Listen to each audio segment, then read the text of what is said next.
Hello, here's frozen yogurt, Funky Fro Yo Part 2. It's the same setup as last time. It still costs $5 to get in the door for the event, and they're selling yogurt at 40 cents per ounce. So you probably got this function last time for input, number of ounces, output, cost. Okay, so that's A and B. Sweet Yo's restricts the number of ounces you can get to 24. That's the maximum.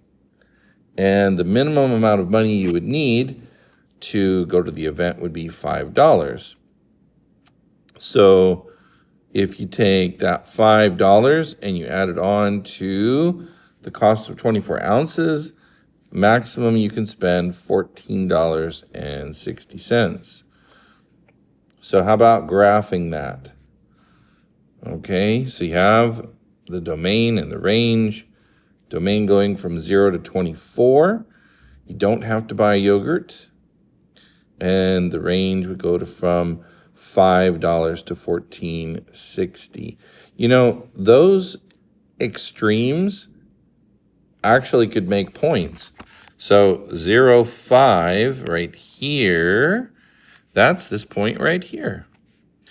And 24, 14, 60 is this point right out here.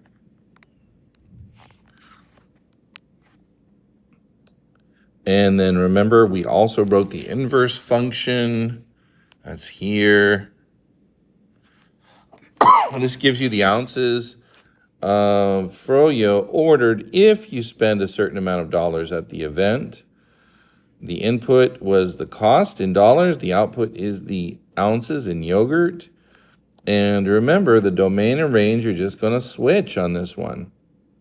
Domain and range do a switch, a little flipperoo.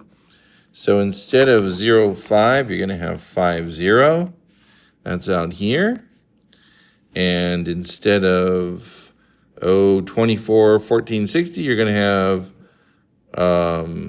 1460, 24, and that's right out here. And so what do you notice about the graphs of the two equations?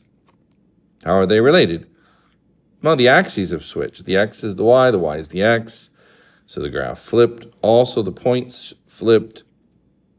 In other words, we got reflected over the line y equals x, and that's right here. Reflection over that, and back here to this graph, reflection over that. Now, if Ross spends $9.40 for the event, how much yogurt could he get? Well, he can get 11 ounces.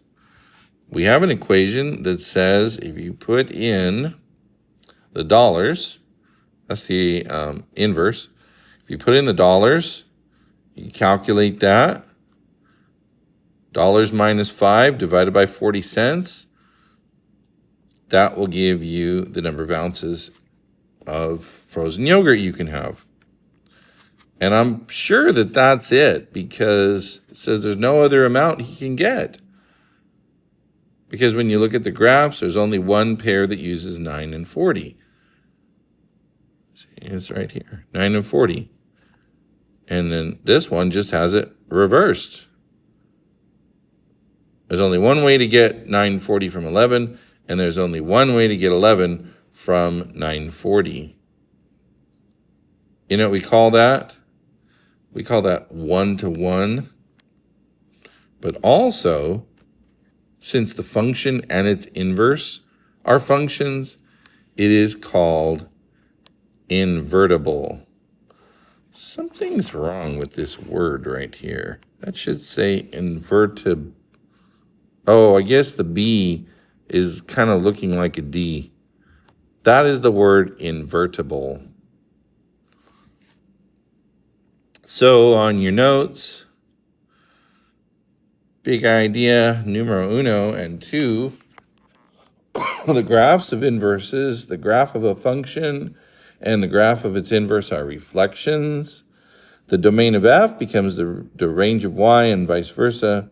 Not the range of y, the range of f inverse. Anyway, you know what I mean. Domain and range switch each other, and because all the inputs and the outputs switch. And then learning target number 3, a function is invertible or one-to-one if its inverse is also a function. For every x, there's exactly one y, and at the same time, for every y, there is exactly one x. And so we would call that, in addition to the vertical line test, the original function passes the horizontal line test. In other words, it doesn't cross a horizontal line, one that goes side to side, would not cross the graph at more than one point. If you have the vertical line test successful, the horizontal line test successful, you have yourself an invertible function. All right, well, that's it for now. We'll see you next time.